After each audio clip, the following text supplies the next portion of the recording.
नमस्कार, स्वागत है आपका बिहार समाचार में। बिहार में आज फिर से भयानक बारिश होने वाली है, तो वहीं तेजस्वी यादव ने नीतीश सरकार को बेनकाब कर दिया है। कुछ ऐसे आंकड़े पेश किए गए हैं जिसे जानकर आपके भी पैरों तले जमीन खिसक सकती है। तो आज की बड़ी खबरों पर बात करने से पहले आपसे अनुरोध है, कृपया वीडियो को एक प्यारा सा लाइक अवश्य कर दीजिएगा। आपका लाइक करना ही हमारी मेहनत का फल होता है। गुजरात पंजाब में सीएम कुर्बान हो चुके हैं। मुख्यमंत्री को उनके पद से हटा दिया गया है। तो क्या बिहार में भी होगा बदलाव? क्या बिहार में भी मोदी जी मुख्यमंत्री नीतीश कुमार जी को मुख्यमंत्री के पद से हटा देंगे? देखिए, कर्नाटक, उत्तराखंड, गुजरात और अब पंजाब में मुख्यमंत्री को बदल दिया गया है, लेकिन क्या बिहार में भी कोई ऐसी तस्वीर देखने को मिल सकती है? राजनीतिक तो कहते हैं कि शायद ऐसा ही हो, ऐसा ही बिहार में भी देखने को मिले। और यदि बात करें बिहार की, तो बिहार में कुपोषण घटा नहीं, सीडी रेशियो भी बढ़ा नहीं और किसान क्रेडिट कार्ड किसानों को मिला नहीं। बात अपराध की कर ले तो देश में बिहार में अपराध भी कुछ कम नहीं हो रहा है। और तेजस्वी यादव के साथ कई विपक्ष ने तो यहां तक कह दिया है कि अब बीजेपी मन बना चुकी है कि बिहार से भी मुख्यमंत्री नीतीश कुमार जी को पद से हटाया जा सकता है। कोरोना की तीसरी लहर आने वाली है, जिसमें बच्चों को सबसे ज्यादा खतरा होगा। बच्चे सबसे ज्यादा मर सकते हैं। और इधर देखिए, बिहार में बीते कुछ महीनों से भारी बारिश, भयानक बारिश हो रही है और बरसात में बच्चों के पेट में कीड़े होने का डर है। और यदि बच्चों के पेट में कीड़े हो गए तो कोरोना की तीसरी लहर में उनके लिए खतरा और भी बढ़ जाएगा। तो यदि आप अपने बच्चों की सलामती चाहते हैं तो इस खबर की ओर जरा ध्यान दीजिएगा। अगले 1-2 दिन तक अपने बच्चों को स्कूल जरूर भेजिएगा। देखिए, बिहार में 21 सितंबर तक बिहार के 2 करोड़ 16 लाख बच्चों को खिलाई जाएगी दवा। 13 जिलों के 3606 स्कूल चिन्हित किए गए हैं। बरसात में बच्चों के पेट में कीड़े होने का डर है और ऐसे में स्वास्थ्य विभाग 1 से लेकर 19 साल तक के बच्चों को कीड़े की दवा देने जा रही है। और इस क्रम में बिहार के 13 जिलों के 3606 सरकारी और प्राइवेट स्कूलों में अभियान चलाकर दवा खिलाई जाएगी। और बिहार के जिन जिलों में पहले बच्चों को दवा खिलाई जाएगी तो वे जिले हैं बिहार के अरवल, भोजपुर, दरभंगा, वैशाली, मधुबनी, नालंदा, नवादा, किशनगंज, समस्तीपुर, पूर्णिया, गया, लखीसराय और रोहतास सहित बिहार के अन्य जिले। और बिहार के बाकी जिलों में बिहार सरकार की तरफ से जल्द ही अपडेट दी जाएगी।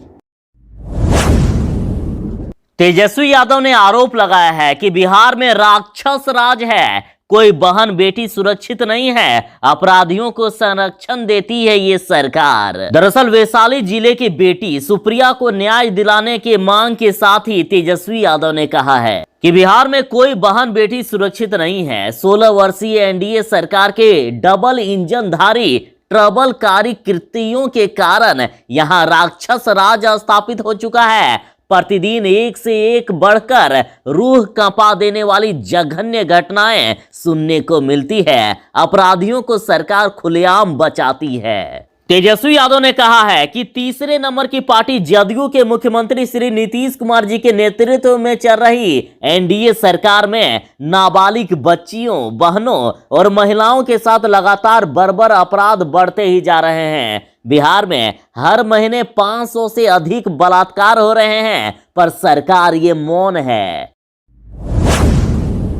बिहार में आज बारिश फिर से तबाही मचाने वाली है। बिहार में फिर से भयानक बारिश होने वाला है। देखिए, 22 सितंबर तक बिहार में बारिश को लेकर खतरनाक अलर्ट जारी कर दिया गया। और बिहार के 1-2 नहीं बल्कि पटना सहित बिहार के 19 जिलों में भारी बारिश होने वाली है। और साथ ही वज्रपात से लेकर लगातार लोगों की मौत हो रही है। देखिए, ठनके की चपेट में आकर 2 बच्चे समेत 3 की मौत हो गई। तो बिहार में 22 सितंबर तक तेज वज्रपात और भयानक बारिश को लेकर अलर्ट जारी किया गया है। और बिहार के जिन जिलों में सबसे ज्यादा भयानक बारिश होने वाली है तो वे जिले हैं बिहार के बक्सर, भोजपुर, रोहतास, भभुआ, औरंगाबाद, अरवल, पटना, गया, नालंदा, शेखपुरा, नवादा, बेगूसराय, लखीसराय, जहानाबाद, भागलपुर, बांका, जमुई, मुंगेर और खगड़िया। और उसके साथ ही उत्तर बिहार के पश्चिमी चंपारण, सिवान, सारण, पूर्वी चंपारण, गोपालगंज, सीतामढ़ी, मधुबनी, मुजफ्फरपुर, दरभंगा, वैशाली, शिवहर, समस्तीपुर, सुपौल, अररिया, किशनगंज, मधेपुरा, सहरसा, पूर्णिया और कटिहार समेत बिहार के अन्य जिलों में भी भयानक बारिश हो सकती है, तो जरा बच के रहिएगा। बिहार की इतनी भयानक स्थिति, इतनी डरावनी स्थिति हो जाएगी, किसी ने सोचा नहीं था। देखिए, तेजस्वी यादव ने तो नीतीश की सरकार को राक्षस राज तक कह दिया है। तेजस्वी यादव बोले कि बिहार में हर 24 घंटे में 16 बलात्कार होते हैं। यहां बहन बेटी सुरक्षित नहीं है, महीने में 500 बलात्कार हो जाते हैं। बिहार के वैशाली में 14 साल की मासूम लड़की की हत्या के बाद पूरे राज्य में आक्रोश का माहौल है। प्रिया के साथ बलात्कार कर हत्या की आशंका जाहिर है, जिसके बाद बवाल मच गया है। और बिहार में महिलाओं और लड़कियों के साथ बलात्कार की घटना को लेकर तेजस्वी यादव ने जो आंकड़ा पेश किया है वो काफी भयावह और डरावना है। तेजस्वी यादव ने ट्वीट करते हुए बताया है कि बिहार में हर महीने 500 से अधिक बलात्कार हो रहे हैं। यानी तेजस्वी यादव के मुताबिक बिहार में हर रोज औसतन 16 लड़कियों और महिलाओं के साथ बलात्कार की घटना हो रही है। उन्होंने कहा कि तीसरे नंबर की पार्टी जदयू के मुख्यमंत्री नीतीश कुमार के नेतृत्व में चल रही एनडीए सरकार में नाबालिग बच्चियों, बहनों और महिलाओं के साथ लगातार बर्बर अपराध बढ़ते ही जा रहे हैं और सरकार मौन है। तेजस्वी और मीसा भारती समेत 5 नेताओं पर होगा केस। देखिए, 5 करोड़ लेकर टिकट नहीं देने के मामले में तेजस्वी यादव पर केस किया जा रहा है। देखिए, पटना के मुख्य न्यायाधीश दंडाधिकारी विजय किशोर सिंह के कोर्ट ने शनिवार को नेता प्रतिपक्ष तेजस्वी यादव, राज्यसभा सांसद मीसा भारती, विधानसभा के भूतपूर्व अध्यक्ष सदानंद सिंह के पुत्र शुभाकांत मुकेश, कांग्रेस के प्रदेश अध्यक्ष मदन मोहन झा और कांग्रेस प्रवक्ता राजेश राठौड़ पर प्राथमिकी दर्ज करने के आदेश दे दिए हैं। और कोर्ट ने यह आदेश कांग्रेस नेता संजीव सिंह द्वारा लगाए गए धोखाधड़ी के आरोप के बाद दिया है। और देखिए, राजद ने कहा है कि तेजस्वी यादव की लोकप्रियता देख उन्हें बदनाम करने की ये साजिश हो रही है। तो वहीं कहा गया कि हमें न्यायिक प्रक्रिया पर भरोसा है, इस झूठ का पर्दाफाश न्यायालय में किया जाएगा। तेजस्वी और मीसा के बहाने जदयू ने तीखा हमला किया है और कहा है कि राजनीति के निर्लज लोगों की जमात है आरजेडी। देखिए, 5 करोड़ लेकर टिकट नहीं देने के मामले में नेता प्रतिपक्ष तेजस्वी यादव और आरजेडी सांसद मीसा भारती सहित कांग्रेस के नेताओं पर केस दर्ज हुआ है। और इसको लेकर जदयू प्रवक्ता नीरज कुमार जी ने कहा है कि आरजेडी वास्तव में निर्लज लोगों की जमात है। देखिए, जदयू प्रवक्ता नीरज कुमार ने कहा है कि कोर्ट ने जरूर कुछ सही पाया होगा, इसलिए संज्ञान लिया है। नीरज ने कहा कि तेजस्वी यादव तो पहले से ही 420 का आरोप झेल रहे हैं। इन लोगों पर हर तरह का मामला दर्ज है, यह इनके संस्कार में है। लेकिन मेरी चिंता कांग्रेस को लेकर है। नीरज ने कहा कि संगत से गुण होत है, संगत से गुण जात है। देखिए, नीरज ने कहा है कि राष्ट्रीय जनता दल का राजनीतिक संस्कार है, वहां लोग बिना लक्ष्मी के मुस्कुराते भी नहीं हैं। उन्होंने कहा कि संपत्ति का फर्जीवाड़ा, नाम का फर्जीवाड़ा, हर तरह का मामला इन पर दर्ज है, लेकिन इन लोगों पर कोई असर पड़ने वाला नहीं है।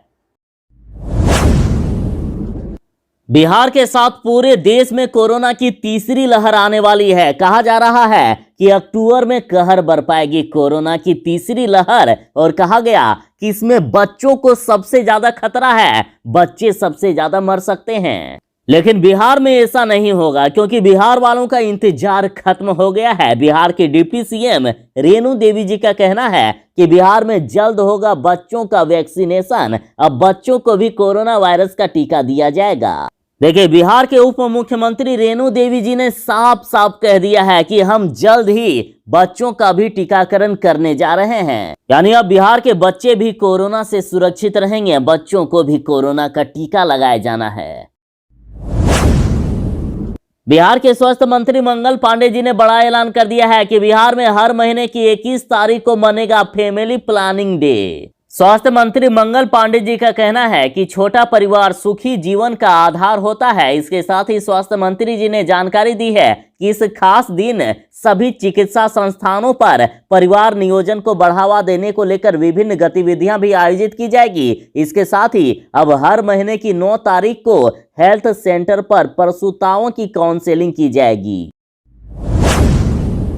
वाह रे बिहार सरकार, देखिए बिहार के सबसे बड़े अस्पताल का हाल। इमरजेंसी से बच्चा वार्ड तक जाने के लिए न ट्रॉली मिली ना ही एम्बुलेंस। देखिए पीएमसीएच में स्वास्थ्य व्यवस्था की क्या हालात बनाकर रख दी गई है। पीएमसीएच में गोद में बेटे को लेकर दौड़े पिता। दरअसल बिहार के सबसे बड़े अस्पताल पीएमसीएच में एक ऐसा मामला सामने आया है ना, जो आपको भी हैरान कर देगी। एक परिवार गंभीर रूप से बीमार बेटे को लेकर चक्कर लगाता रहा, लेकिन उसे इलाज नहीं मिल सका। गंभीर रूप से बीमार बेटे को लेकर इमरजेंसी में गए पिता को वापस कर दिया गया। इमरजेंसी से बच्चा वार्ड तक जाने में न तो ट्रॉली थी ना ही एम्बुलेंस। दरअसल पीएमसीएच में ये वीडियो काफी ज्यादा वायरल हो रहा है। कहा जा रहा है कि पीएमसीएच में मरीज नहीं सिस्टम दम तोड़ रहा है। रविवार को सुबह भी ऐसी ही घटना हुई, जो व्यवस्था पर सवाल खड़े कर रही है। गोद में बच्चे को लेकर भटकता रहा पिता और उसकी मां चीख पुकार मचाते रहे, लेकिन इमरजेंसी में स्टाफ ने ध्यान नहीं दिया। लाचार होकर परिजन बच्चे को दूसरे अस्पताल ले गए। बीजेपी वाले ये कहकर सत्ता पर आए थे कि अच्छे दिन आएंगे, तो इधर देखिए तेजस्वी यादव ने झारखंड दौरे के अंतिम दिन बीजेपी पर हमला बोला और कहा है कि बीजेपी वाले ये बताए कि अच्छे दिन आए क्या। तेजस्वी यादव ने आज सीधे बीजेपी से पूछा है कि पहले बीजेपी वाले ये बताए कि क्या अच्छे दिन आ गए। देखिए तेजस्वी यादव ने कहा है कि केंद्र की बीजेपी सरकार में एलआईसी से लेकर रेलवे और एयरपोर्ट तक बेच दिया गया है। देश में बेरोजगारी चरम सीमा पर आ गई है और महंगाई की बात तो छोड़ ही दीजिए। पहले बीजेपी वाले ही कहते थे कि महंगाई डायन है और आज यही महंगाई महबूबा हो गई है। साथ ही तेजस्वी यादव ने कहा है कि बिहार और झारखंड को विकसित किए बिना देश का विकास संभव ही नहीं है। साथ ही तेजस्वी यादव ने सवाल किया है कि बीजेपी के लोग घर पर हनुमान चालीसा का पाठ करते हैं या नहीं। तेजस्वी यादव ने कहा है कि झारखंड में भाजपा दोबारा सत्ता में नहीं आएगी। झारखंड में भाजपा असल मुद्दों के बजाय धर्म की राजनीति कर रही है। यहां विधानसभा सत्र में सरकार के कामकाज पर बात हो सकती थी, लेकिन भाजपा के लोग हनुमान चालीसा के लिए कमरा मांग रहे थे। अब भाजपा वाले के यहां घर पर जाकर देखना चाहिए कि वह हनुमान चालीसा पढ़ते हैं या नहीं। लालू यादव की पार्टी राजद ने कहा है कि केंद्र में छाती पर चढ़कर गरीबों का गला दबाने वाले सत्ता में बैठे हैं, इसलिए ना बेरोजगारी कम हो रही है और ना ही महंगाई। राष्ट्र की सभी संपत्ति को सरकार लगातार अपने पूंजीपति दोस्तों को औने पौने दाम पर बेचते जा रही है। ऊपर से किसान विरोधी काले कानून ले आई है। और साथ ही तेजस्वी यादव ने क्या कहा है, आप जरा इनसे ही सुनिए। आप अपने देश की संपत्तियों को बेचा जा रहा है। सारा संपत्ति रेल हो, सेल हो, एयरपोर्ट हो, एयर इंडिया हो, एनआईसी हो, कोई ऐसा चीज नहीं है। अब बस देश का जमीन बाकी रह गया, उसमें भी ये कठिन काला कानून ला करके कृषि बिल जो लाया गया है वो बेचने की तैयारी की जा रही है। लालू यादव की पार्टी आरजेडी की तरफ से कहा गया है। देखिए आरजेडी कैमूर ने कहा कि ना शराब तस्करी रोक पाए हैं ये सरकार ने, ना शराब सेवन से होने वाले दुष्परिणामों को लेकर लोगों को जागरूक कर पाए हैं। उल्टा सरकारी संपत्तियां और सरकारी तंत्र को शराब सप्लाई का जरिया बनाकर घर घर शराब पहुंचाई जा रही है। और इन्होंने सवाल पूछा है कि इससे बड़ा फेल्यूर आखिर क्या होगा भाजपा नीतीश सरकार के लिए। साथ ही कहा गया कि शराब का प्यार एनडीए सरकार। साथ ही कुछ ऐसी खबरों को भी ट्वीट किया गया है। देखिए नौबतपुर से खबर है कि मवेशी चारा भरे 2 ट्रकों से 90 लाख रुपए की शराब बरामद की गई, जिसमें से 4 लोग गिरफ्तार हुए। तो वहीं ईंट भट्ठा से 100 बोतल अंग्रेजी शराब बरामद की गई है। तो वहीं देखिए विक्रम में ट्रक पर लदी 1600 लीटर यानी 50 लाख की शराब बरामद की गई। तो अब बड़ा सवाल कि बिहार में आखिर ये कैसी शराबबंदी है।